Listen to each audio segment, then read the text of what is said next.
We saw some fucking monster fish in the River Fet today. They were huge, weren't they, Pet? Yeah. I think I saw one. Oh man, it was massive, and I was pointing it out to a few people. I might have it on a picture. It was like this fucking big, man. And it's interesting. That's one, and then we saw another one, which I think was a pike. Yeah, it was a little bit smaller, but even still, never pulled it out of the water, so it's hard to tell how big they are, and things look smaller in the water. So I've noticed. Wouldn't you agree? Yeah, I agree with that. That was fucking huge. So it's like when I remember when I was a kid, you know? And then to think about it, that was in a shallow area, wasn't it? So if there is all of that pollution, then it's, well, and it was old, one particular gentleman told me it was a carp, because I pointed it out to a few people, because it was a whopper, right? And you could see it, and it was moving very slowly. It was huge. I mean, it was probably about the size of this, 1.5 feet maybe, and it was a chunky boy fish.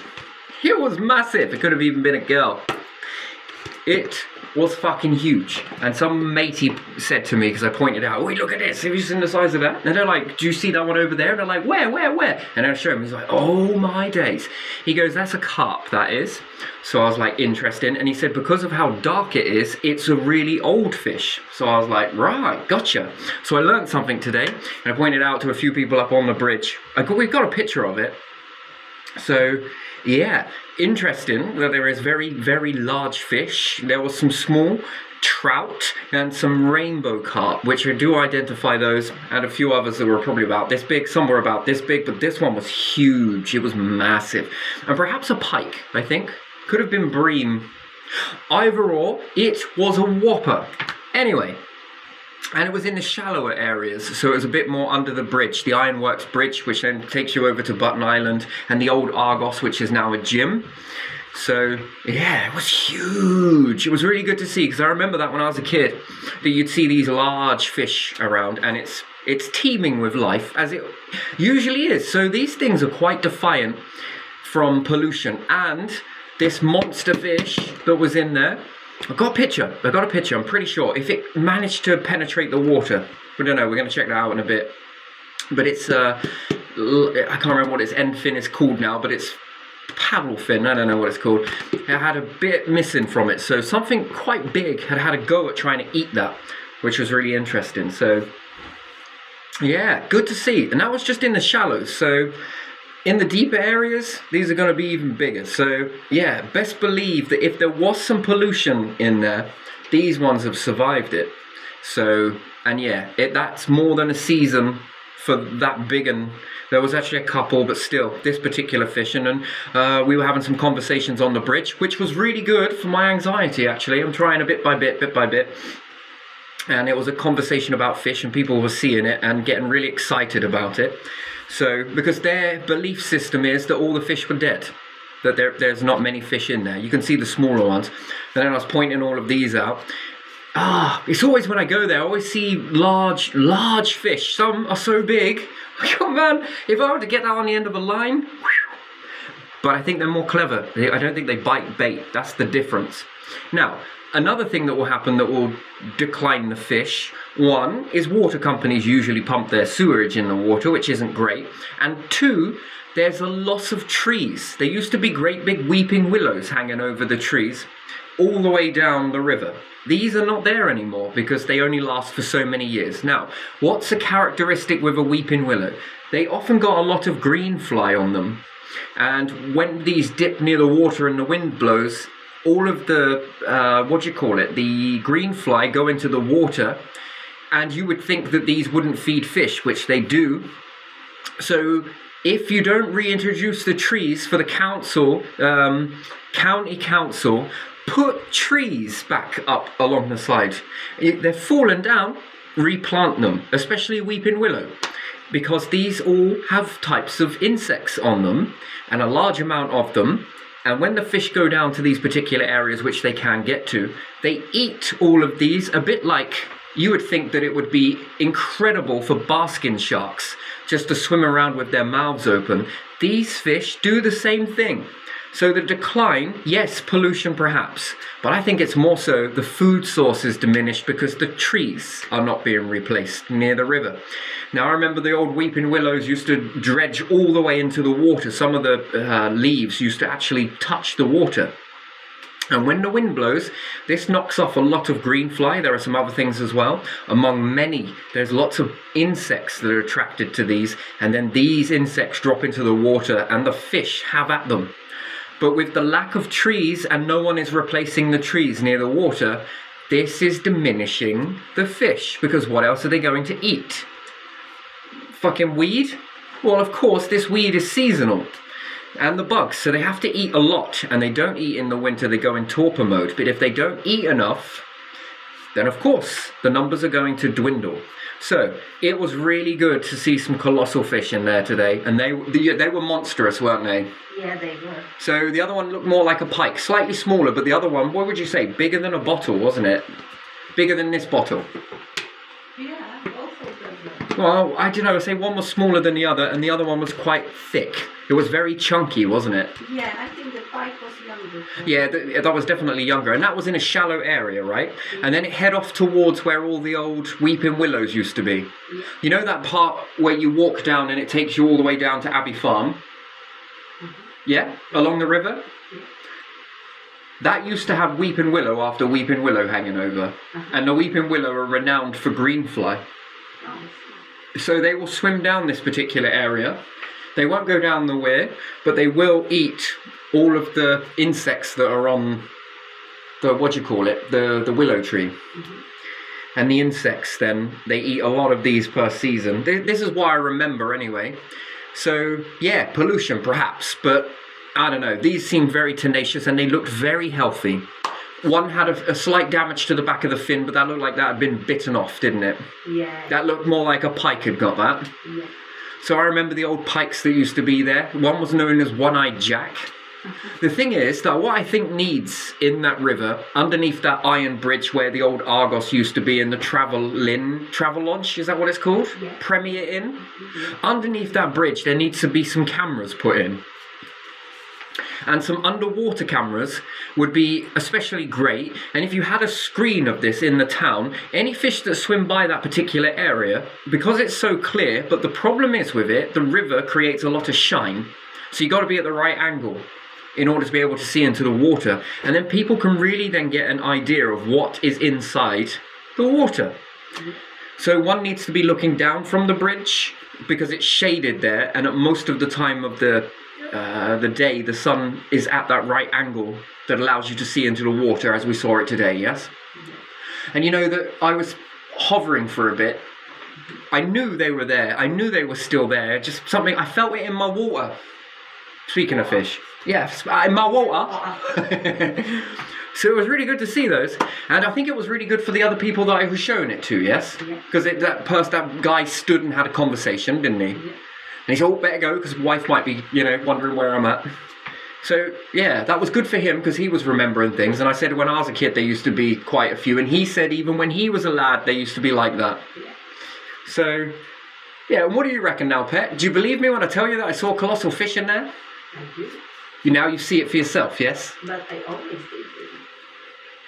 Yeah, you've got to wait around for a bit. And the diversity of fish there. So many, right? The ones with the stripes, carp. Mm-hmm. And that guy said because it was so dark, how old it was. Mm-hmm. And it was really hard to see because when they've blended into the riverbank, and if you notice the way that they swim where it's dark. Mm-hmm. And where it's dark, it's warmer. Most people think that it's not very warm in the water, but when you got in the water today, you noticed in the dark bits it was warmer, but harder for you to walk on. And there's loads of thriving baby heron. What else was there? Kingfishers, saw those today. 2 of them. And there are tons of ducks, tons of swan, tons of geese. Yeah, that river is teeming with life. You won't have any of these wildlife around. And, in order to judge the quality of water and to judge what's in the water, you look at the life around. The tree that is over there, the London plane that is there, that is huge, right? That deserves to be in a book somewhere. That is so big. That's up near the Mason Lodge, near the old water mill, yes? Or the mill. I think that's Masonic Lodge there, isn't it? Yeah, it is, isn't it? Yeah, it is. Where the water comes out. There's if you're standing this way facing it, then to the left, that's a great big London plane. I think it's London plane, that one, isn't it? So, and then there's a few pine. I remember quite a few pine when I was younger, but more reminiscent there was weeping willow. And then when we walked by this particular last 2 seasons ago, when I had a really bad toothache, yeah? That was, what, 18? No, it was 3 years ago. 3 summers ago, yeah? Yeah, I think so. 2 or 3? Nah, 2. I'm not sure. 3. No, it was 3. Definitely 3. Because we were here last summer, yeah? Summer before that, yeah. And then, yeah, so I was when in Bunwell, anyway, it doesn't matter. Lost my train of thought. Ah, yeah, all those weeping willows have been cut down, haven't they? Yeah. Well, most people think a tree is just a tree, right? But when it's that close to the water, it's about all of the insects that are falling into the water when the wind blows. And you could see that they were mainly eating. That's weird, isn't it? When you bring a fish inside a tank and give them fish flakes, and you put river weed in there, they'll eat the river weed until there's nothing left. But when they're in the river, what are they eating? All of those insects. Did you notice that today? They kept whoik, whoik, whoik. They kept eating everything that was flying by, right? So their biodiversity relies on what hangs over rivers. I think it would be a real challenge if you could bring fish into the River Tiffy. Don't you think? Yeah. And I mean, when we were walking down there, particularly a few months back maybe, do you remember seeing all of those herons? God, there were so many herons, wasn't there? Few water vole, but particularly there were there was loads of them. So, yeah, that was really good to see. But yeah, it needs policing, I think, don't you think? Yes, And that was echoed today as well, wasn't it? People kept saying that this area, the river is not policed. So it does need a bailiff, doesn't it? Just to sort of wander up and down, just to make sure people aren't taking out the fish and docking them, or that becomes lunch. And this comes from the prices getting too expensive in the area. People will then begin to get the geese, they will then begin to get the swans, they will then begin to get the ducks, and they then will begin to get the fish. This is the problem with an economy that doesn't pay a decent living wage. People then start to look for food inside all of the areas around. Plus the deer.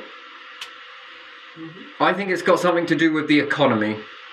Yeah, that people are not being paid enough, and therefore they're not able to afford to eat enough, and therefore they're saving money by eating into the area, yes? So this is something that we all come to the consensus today, yes? So, you know, because that is a free meal. So, yeah, I think that, you know, there's a lot of this happening. Factor that in, plus I don't think that water companies should be allowed to dump in that river. That come from the industrial age, didn't it? Yeah, that's... So it is teeming with life. It's got the most life forms in it. Oh, and crayfish. Lots of American crayfish. So there was tons of that.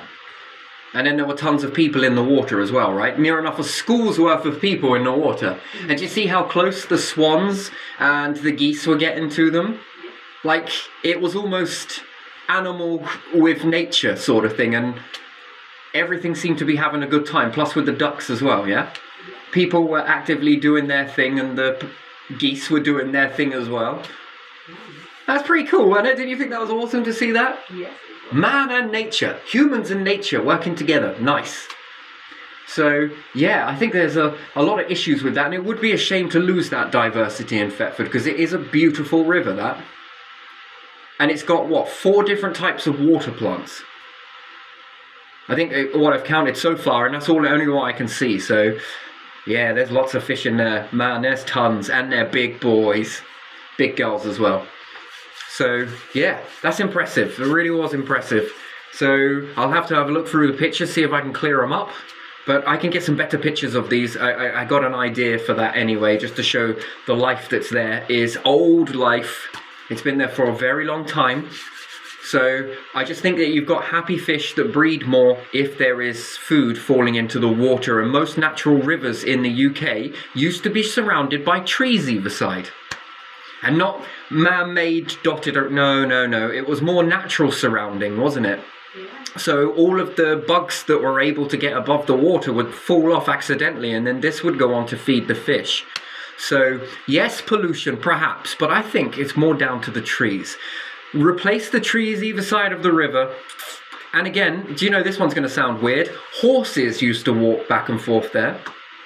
So their horse manure used to enrich and also attract flies, bugs and everything else, which would then, there's more chance of them falling into the water. Horseflies especially. Horse flies, yeah, the little critters. Fish would love them. Yeah, fish, this is a big meal for fish. And it also then creates the, you know, the growth either side as well, doesn't it? Which then attracts more life to the river, and this has a chance to fall in. Unfortunately, life supports life, but that's just the way it is. So, oh, that was beautiful. That was really beautiful to see that. So, and there we are.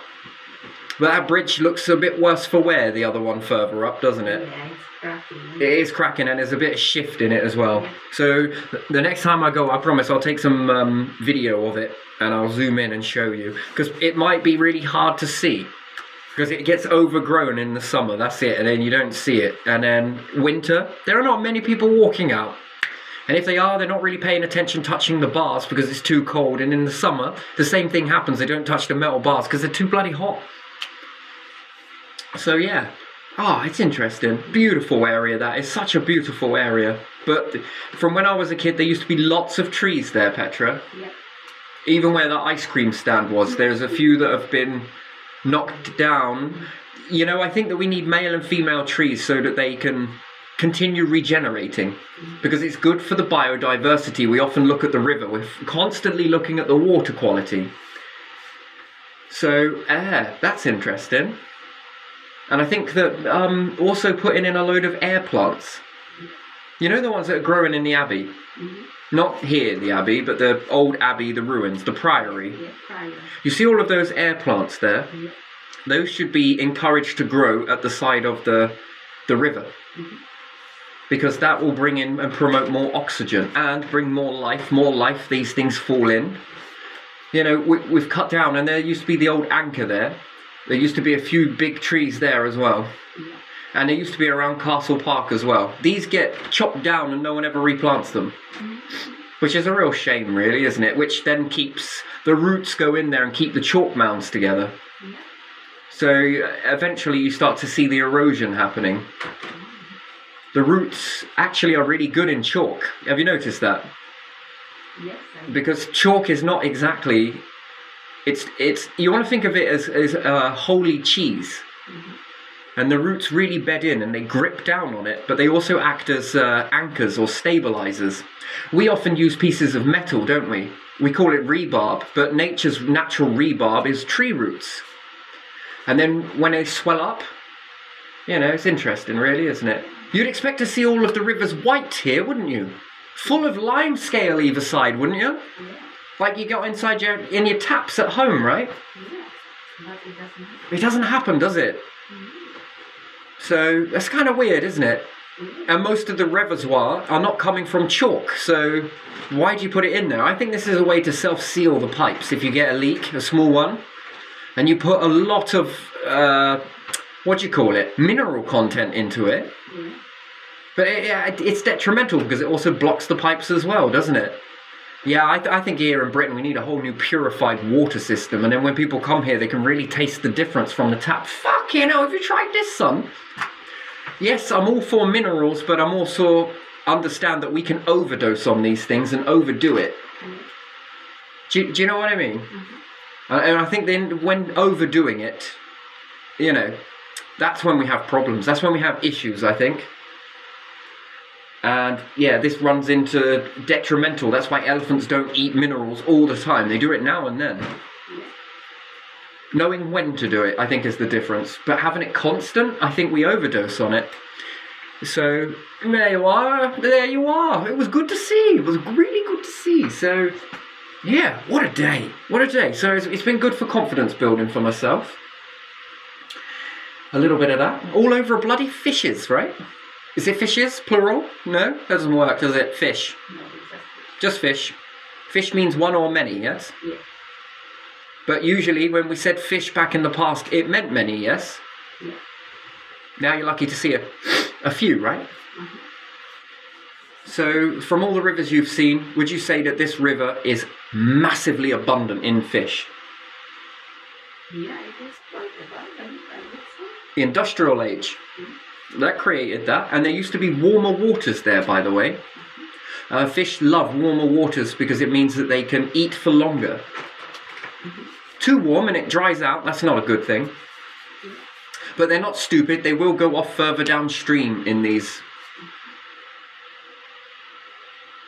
Interesting. You know, birds know to fly before it gets cold, don't they?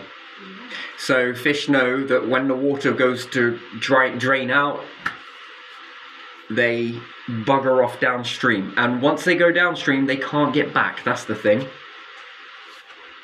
So yeah, interesting. Lots and lots of fish. Wonderful. So yeah, I think that the issues stem from the wildlife that used to be beside... Sorry, the plant life that used to be beside the river, and that's missing. So... yeah, it also causes, it's a two-way street, isn't it? If they're too close to the water, they drop all of that down and it causes the boggy, smelly stuff, doesn't it? But at the right ratio, close enough, but not close enough to cause the bogginess. I think that it allows the bugs to fall in. So, if you want, that would be a better thing that perhaps county council might want to go down and slingshot a few live bait down there of greenfly and stuff like that into the water. Fish frenzy. Would it be crazy if I sat there with a few fish flakes, dropping them into the water? I don't think they'll eat them. But if you had live bait, especially bloodworm, not just bloodworm, they don't eat a lot of that. They eat it for the first few days and then afterwards they kind of get a bit bored of it. But all of the other insects and bugs, whew, mwah.